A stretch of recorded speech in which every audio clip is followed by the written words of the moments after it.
ఆకుపచ్చగా కనిపిస్తున్న ఈ ప్రదేశం దేశంలోనే అతి తక్కువ వర్షపాతం నమోదయ్యే ప్రదేశాల్లో ఒకటంటే నమ్మగలరా? ఇది అనంతపురంలోని శ్రీకృష్ణదేవరాయ విశ్వవిద్యాలయానికి చెందిన బొటానికల్ గార్డెన్లోని ఒక భాగం.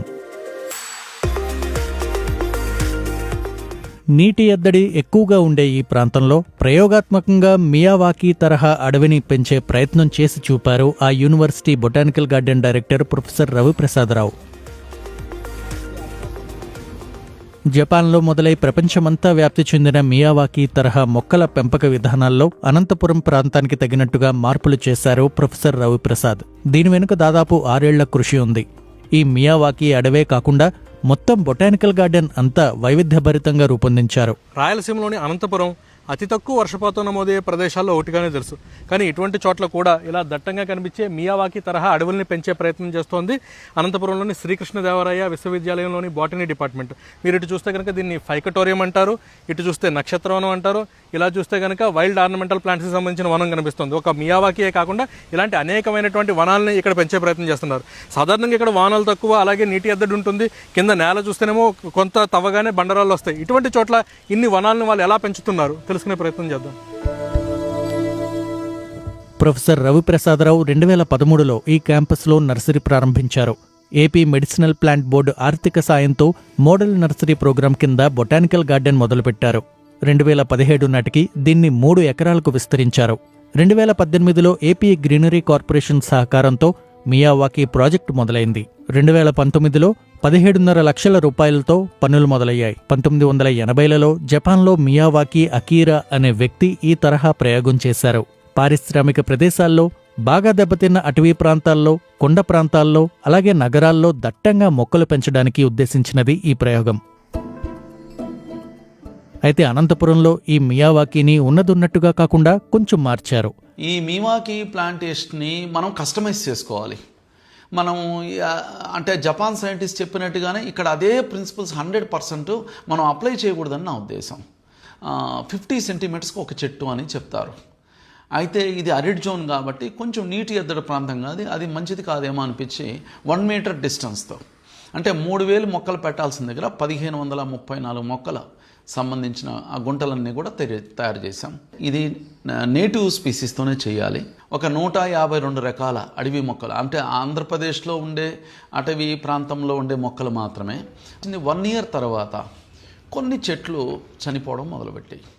అలాగ చూస్తే 2 ఇయర్స్కి అంతా 33 రకాలు అంటే స్పీసీస్ కంప్లీట్గా వెళ్ళిపోయాయి.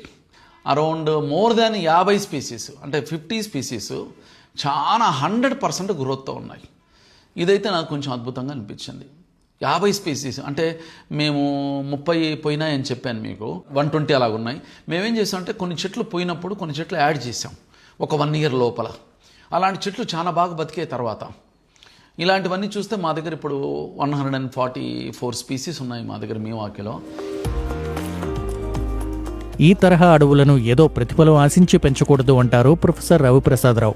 ఇలాంటిది మేజర్గా మియావాకీ యొక్క ఉద్దేశం ఏంటంటే వేడిమి తగ్గించడం, ఒక ఈకోసిస్టమ్ డెవలప్ చేయడము, చుట్టుపక్కల ఉన్న జీవ వైవిధ్యత ఏదైతే ఉందో పక్షులు కానీ సరీసృప ఏమన్నా కానివ్వండి అవన్నీ వచ్చి దాంట్లో ఆవాసం ఉండి, అంటే మానవ సంబంధం లేకుండా అది ఒక ప్రొటెక్టెడ్ ఏరియాగా దాని నుంచి మళ్ళీ వెళ్ళి మనం హార్వెస్ట్ చేయడం, దాంట్లో ఫ్లవర్స్ తీసుకోవడం, పళ్ళు కలెక్ట్ చేయడం, అంటే మనకున్న ఒక అలవాటు, మామూలు సహజమైన అలవాట్లు మనకు కొన్ని ఉన్నాయి కదా, ఎక్కడ ఏం కనిపించినా వెంటనే అలా కాకుండా అవన్నీ కూడా జంతువులకు వదిలేయడం. అలాగే దీనివల్ల ఇంకొక అత్యంత ముఖ్యమైనది ఏమంటే ఈ గ్లోబల్ వార్మింగ్ కంటెక్స్లో మియావాకీలు ఎస్పెషల్లీ సిటీస్లో చాలా ఇంపార్టెంట్, కార్బన్ డైఆక్సైడ్ని ఎక్కువ తీసుకుంటాయి. ఈ మియావాకీకి సంబంధించి 5 ఏళ్లుగా ప్రత్యేక రికార్డు నిర్వహిస్తున్నామని, సూక్ష్మమైన వివరాలతో సహా నమోదు చేస్తున్నామని తెలిపింది ప్రొఫెసర్ రవిప్రసాదరావు బృందం. విశ్వవిద్యాలయ విద్యార్థులు, పరిశోధక విద్యార్థులు తమకు సహకారం అందిస్తున్నారని ప్రొఫెసర్ రవి వివరించారు. ఇది ఒక ఎక్స్పెరిమెంటల్ ప్లాట్ లాగా మేము చూడడం జరిగింది. మియావాకీ ఎలాగా అవుతుంది, ఇండియాకి అసలు సూటబుల్లా కాదా, అంటే ఒక డ్రై ఏరియాలో ఎలాగ మియావాకీని సక్సెస్ చేయగలము అనే ఒక దృష్టితోనే దీనిలో ఏమన్నా గ్యాప్స్ ఏమన్నా ఉన్నాయా కనుక్కోవాలి అనే ఒక ఉద్దేశంతో దాన్ని కొంచెము నిరంతరంగా దాన్ని అధ్యయనం చేయడం జరిగింది.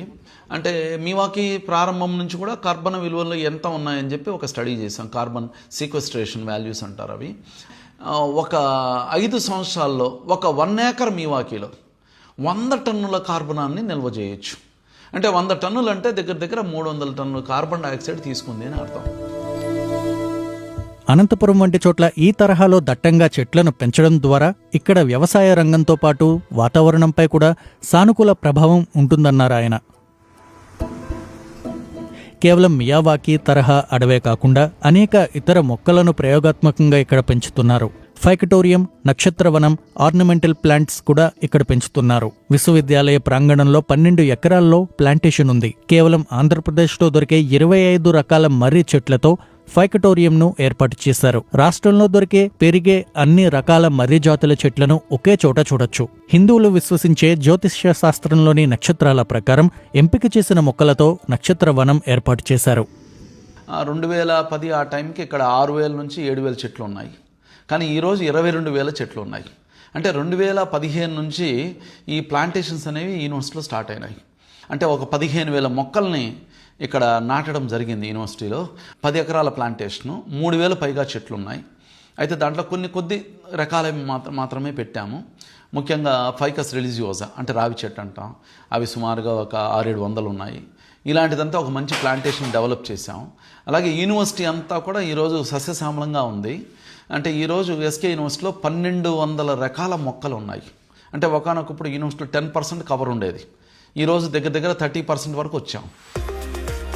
ఈ వనాలు పూర్తిగా పెరిగితే అనంతపురం వంటి చోట్ల పచ్చదనానికి ప్రత్యేక అధ్యయనశాలలాగా ఈ విశ్వవిద్యాలయం నిలుస్తుందని in charge vice chancellor professor B Anitha చెప్పారు. 12 acres ఆఫ్ ల్యాండ్ మనం బొటానికల్ గార్డెన్కి కేటాయించడం జరిగింది యూనివర్సిటీలో. ఈ ప్రాంతానికి బొటానికల్ గార్డెన్ ఒక మోడల్ గార్డెన్ లాగా చూపించవచ్చండి. అది చెప్పాను కదా, వాటర్ స్కేర్సిటీని ఓవర్కమ్ చేసి మేము ఇంత పెద్ద గార్డెన్ డెవలప్ చేసుకున్నాము. సో అవి ప్రాపగేట్ కూడా చేస్తున్నాము. సో దట్ వాటిని నియర్ బై విలేజెస్కి వాటికి ఫ్రీగా ఇచ్చి అక్కడ గ్రీనరీ ఇంప్రూవ్ చేసుకోవడానికి కూడా ప్రాపగేట్ చేస్తున్నాము. అప్పుడప్పుడు స్టాల్స్ కూడా పెడుతుంటాం.